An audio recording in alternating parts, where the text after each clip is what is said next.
The member for Nichols, someone from a critical food-producing basin community.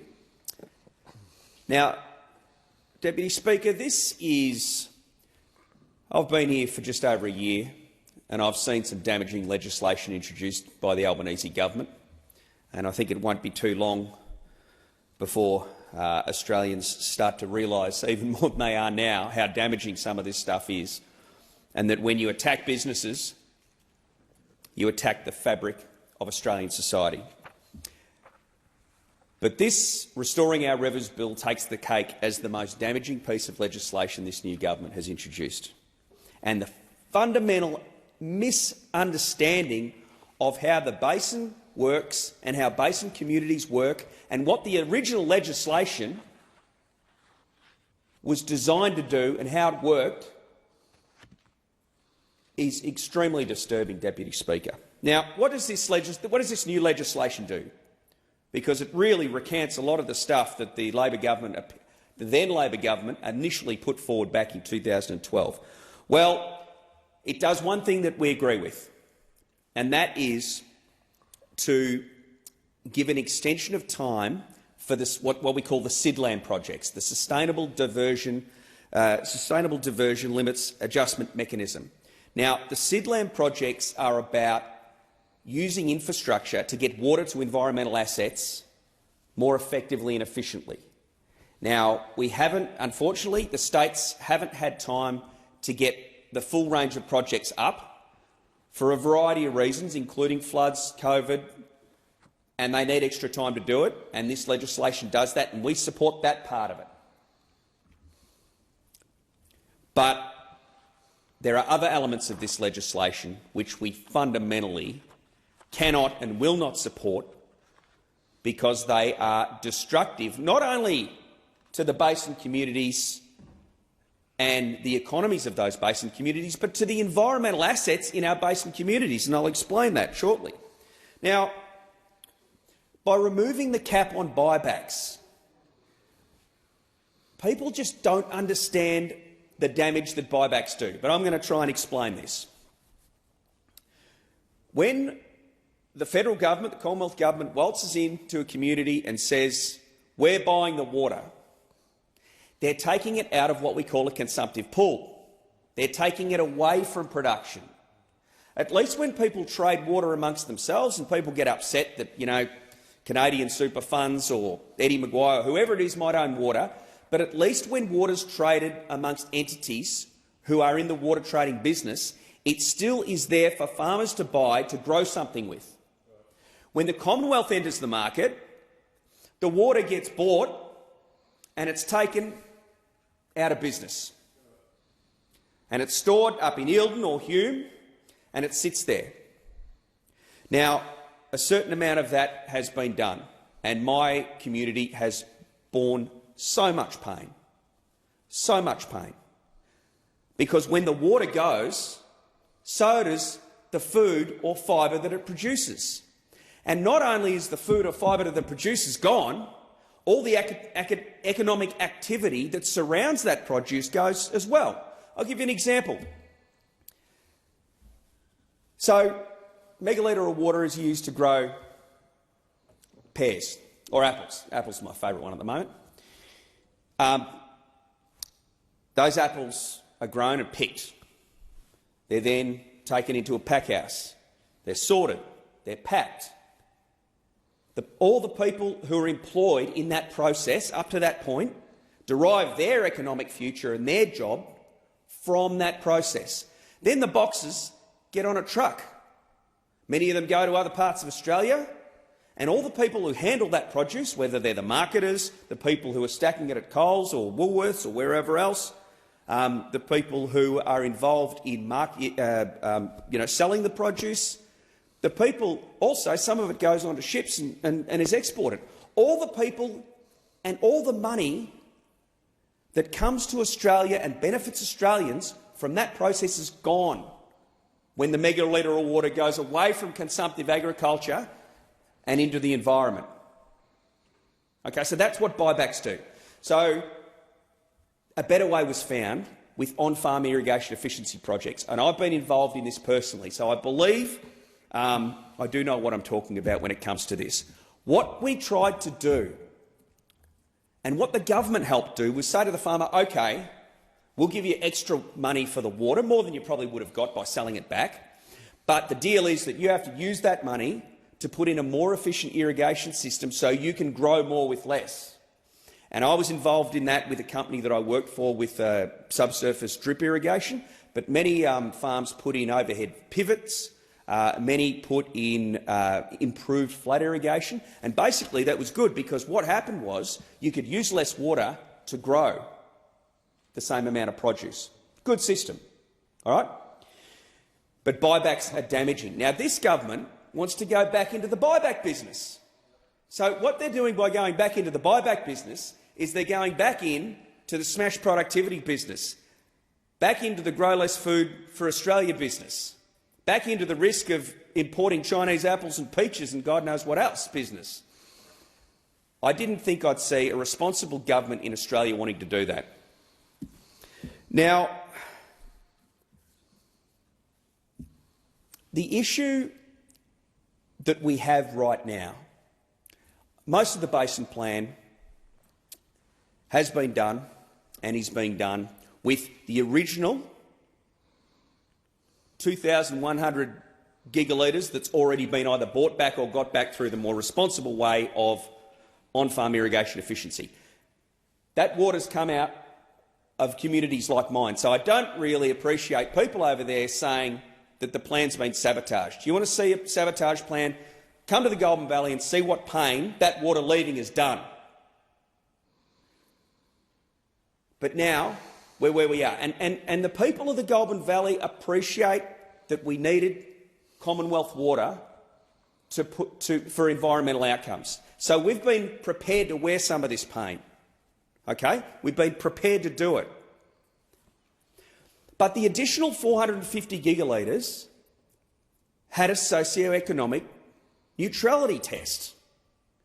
So the deal that we sort of believed, if you can believe what the previous Labor government did, and then the coalition government locked it in with some of the Labor states, by the way, was that that 450 could not be taken away if it had a negative socio-economic impact test. Now, I've said this a few times in this place. What does socio-economic mean? It's society and it's economy. So that means if it has a negative effect on the society in a basin community, i.e. Shepparton, i.e. Echuca, i.e. Yarrawonga, and the economy in those places, then that water can't be taken. If you can find a way to do it without impacting those basin communities, society and economy, then let's do it. And I think there are opportunities to do that. So we don't want to see Australia miss out, South Australia miss out, but you've got to be able to do it without impacting the society and the economy, socio-economic impact. And that was the deal. That was the deal we all thought we had. Now we come into this place and the Environment Minister and Water Minister says the socio-economic impact test is gone.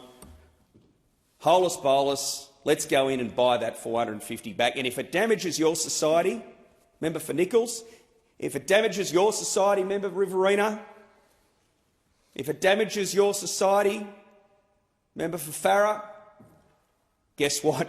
We don't care anymore. And what do you think that feels like in a place like the Goulburn Valley, to hear a government say that? It's pretty rough. It's pretty rough. There's such a better way to do this. I wish people had the compassion and the intelligence to think about how we could get this done in a much better way. In a much better way. Now, I just want to explain a bit how these irrigation systems that have been running for over 100 years and have a legacy of great impact in terms of the food production, iconic businesses like SPC and Tatura Milk, how that irrigation system works. And it basically works because people own licences to pump out of rivers or extract water from channels. But if the dam gets low in the dry times that we inevitably have, then you'll get less of your allocation.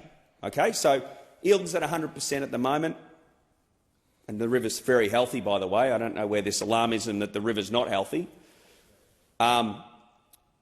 But I know that there will be dry times and Eildon or Hume will reduce in its capacity. What happens then is there are an automatic system that irrigators automatically get a lower percentage of the water that they own. So they might get 60% of the water that they own. Now that's critical because what happens then is an orchardist who've got trees that need to be irrigated no matter what can buy water from the dairy farmer that can say, well, I make more money selling my water to the orchardist and I'll buy hay instead of growing pasture. That's the delicate balance between the system, and that's what makes it work. Now, if we remove so much water from the irrigation system that there's not enough to be traded between the perennial planting, which is the apple tree grower or the orange tree grower or the almond grower, and the farmer who has the ability to grow an annual crop, such as a pasture, such as rice, then the fundamental balance of the way the irrigation system doesn't work anymore. The $2 billion in infrastructure that have been put into the Goulburn Murray Irrigation District is a waste of money because the whole system collapses. So not only that, now those are the incredibly damaging economic, societal and business effects of this callous, unthinking legislation. But there are also some environmental impacts that people the lack of understanding is just unfathomable. If you try to push all of that water down the river system to improve an environmental asset further down, you damage the environmental asset, such as the Goulburn River or the Murray River, that's in my electorate and other people's electorates. The river runs too high at the wrong time of the year and it damages the bank. And the Catchment Management Authority have shown me this. Before I came into this place, I just had politicians on tinnies, National Party people, Labor people, Liberal people. Look what these high flows are doing to the bank. How much worse is that going to get if you try and shove 450 gigalitres down the river system? The Goulburn River, which is the most beautiful river, it's the river I grew up on, it's a place of real importance to me. It turns into a channel. It's not a channel, it's a river. So there's so much more thought that needs to go into this. This legislation does not understand what it will do, both to the environment and to the society. This is a real tragedy. I mean, people in my electorate are calling this the Alamo. They're saying this is it. They're saying this is an existential crisis. So, I mean, this is serious stuff. This is really serious stuff.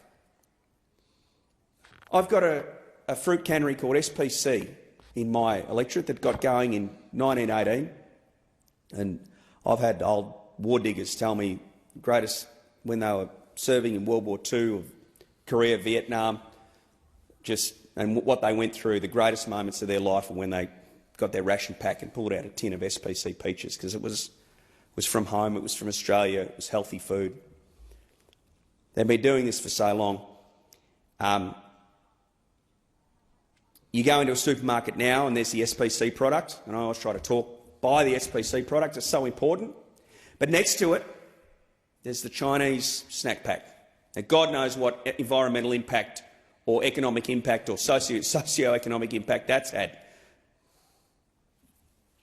Do we want our peaches, do we want our kids' food to come from this country, or do we want to bring it in from China? I just ask you that It's not a scare campaign. That's what will happen if damaging legislation like this goes through it, and I oppose it fundamentally.